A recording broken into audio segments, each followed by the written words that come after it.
So the final update to the Sellbot Task Force has finally come out, and you can get things like rank up rewards, your Smasher badge, and most importantly, the last Laff point. And real quick, I have to give it to the Toontown Rewritten team for getting this update out so quickly, because it's literally been like only a month and a half since that CEO rework that they've done, and they didn't even have to do that. So I think this just goes to show that they're really trying hard to push out as many updates as they can, and they are really pedaling to the metal with this one. I have to give it to them. So for this video in particular, I'm only going to be talking about things that I have highlighted in this update, as I'm here to just talk about the biggest changes that I personally think were made. It doesn't mean that those things that aren't highlighted aren't important. I just want to go further into detail on the things that are highlighted while trying to keep this video from going to like 20 to 30 minutes, which it's probably going to make it to that point anyways.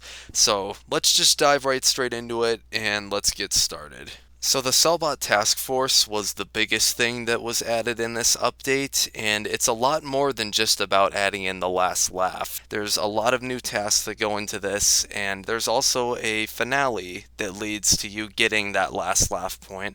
And I'm actually not going to be talking about it or showing any footage or anything because I don't want to spoil it. The Smasher badge has arrived complete with tons of new toon tasks and rewards.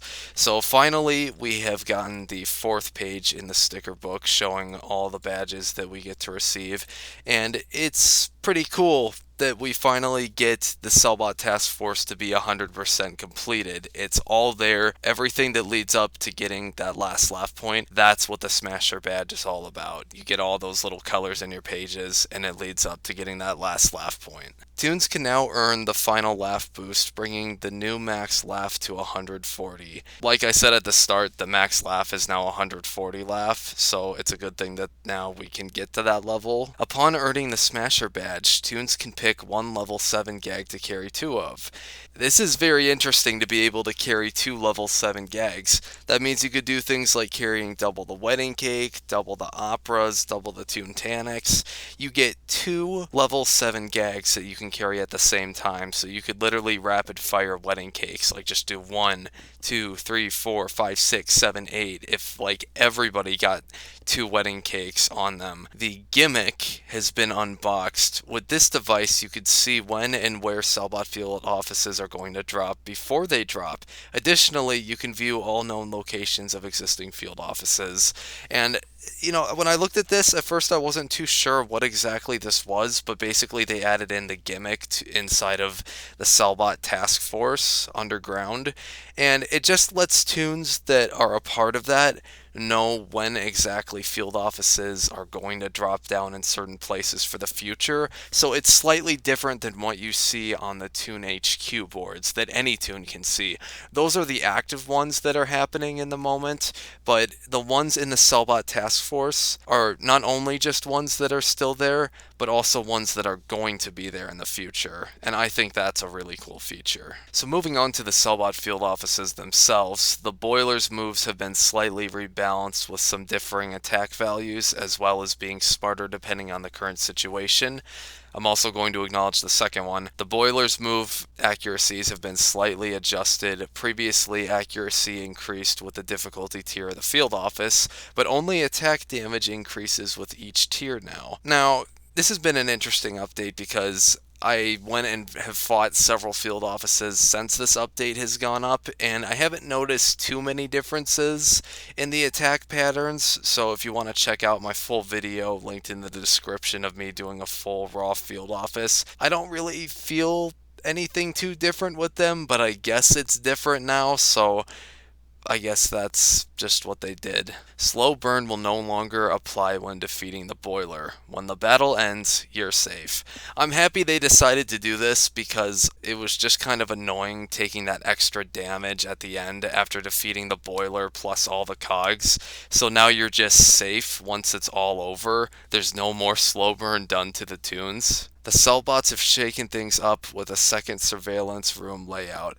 This, I have no idea really much of what they did. Apparently, there's a second surveillance room that was made. I'm not sure if it has to do with the new awkward camera angles that are put into some of the rooms, but I don't know. I don't really know. I guess there's a second surveillance room. Added glowing particle effects to the cabinets and cold collar cubicles to make them slightly more visible when even behind walls. This is a good feature that they put in. So when you're doing the cold collar cubicles in the field offices, you can see them easier and locate them much quicker, and you could even see the particles going up over the walls. So this is actually a really good thing that they added to it. It just makes it easier to find those snowballs, so you could just attack the cogs some more. Sellbot field offices now have laugh warnings. You will be warned if you may be unprepared, but you can choose to disregard this warning. So basically, the field offices will warn you if your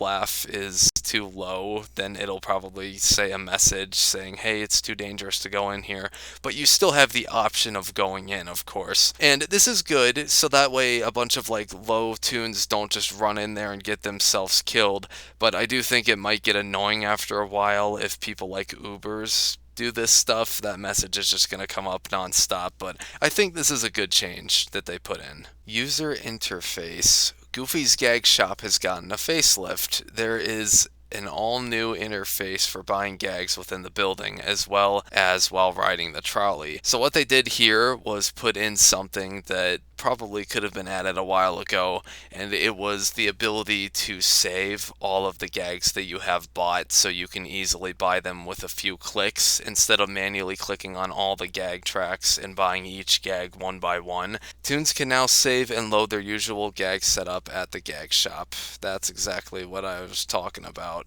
The Mega Mover Maze interface has been remastered, giving it a higher quality look.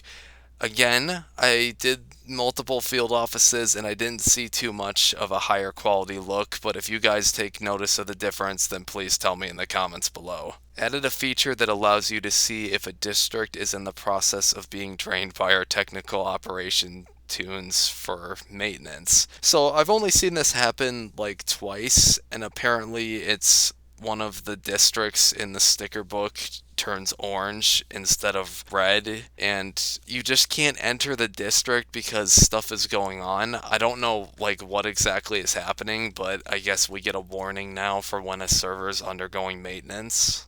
Added the ability to hover over SOS cards and pink slips in the inventory in battle to view more information. This was previously only possible once a SOS card was picked. So they updated the SOS cards and pink slips so that way you could better identify them, and it makes the game a little bit easier to identify like what another tune is using, especially for a first timer. Implemented the long requested ability to open the tune detail panel by clicking anywhere on a tune. It makes it a lot easier for a lot of different reasons. When you're in the heat of the battle and tunes are running around all over the place, it's hard to click on such a small name tag to pull up a tune's details. So now you can just click on the entire tune to view their details much quicker. And I think the same thing applies for cogs as well. And this is also good for when tunes want to like teleport. Instead of clicking on a skinny little name tag, they have a higher chance of clicking on the entire tune's body so they can teleport to them. So there's just a couple of small, easier uses out of just being able to click on an entire tune's body. It's just more helpful and useful, and I'm happy that they did that. Cog HQs. Rotating the seltzer bottle in the CEO battle now uses acceleration. Now you should have slightly more precision while being able to spin fully around faster.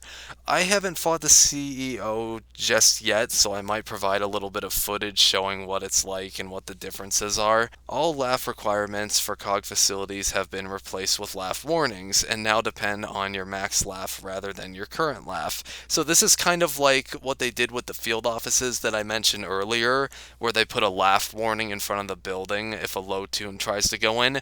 They've done the same thing for Cog facilities, and I'm actually really happy that they did that because that helps stop some lower tunes from going into these boss fights, and I think it kind of helps deliver the message just a tiny bit more that they really should wait and develop their tunes some more before going in to fight these bosses. Fixed tune heads growing exponentially large or small in a cog disguise while having certain cheesy effects applied. They also changed the default tune head size when you go in there. Your tune head on the cog is actually slightly bigger now, and it just took a little bit of getting used to, but I haven't really seen any cheesy effects being applied. So moving on to battles. There were many changes that were put into this, but I'm only going to acknowledge only so many of them. Fix the infamous Fluffy bug, where Fluffy would appear instead of your doodle far more often than intended. Fluffy will still appear in cases of server lag. So, for those who don't know, if you're lagging too hard, then Fluffy will show up instead of your regular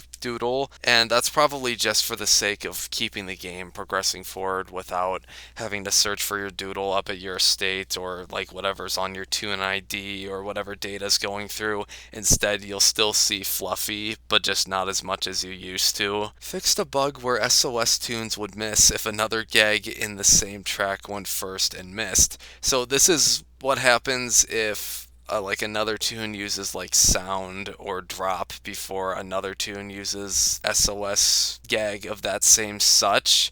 And at first I thought that was something that was natural, but I guess the SOS tune will absolutely hit no matter what now, even if the regular tune's drop is missed. So that's a good thing. Fixed a bug that could cause gags to miss when crossing targets. This is another one of those things where I thought this was a natural part of the game, but apparently when tunes cross targets, the gags will not like go through the cog's head.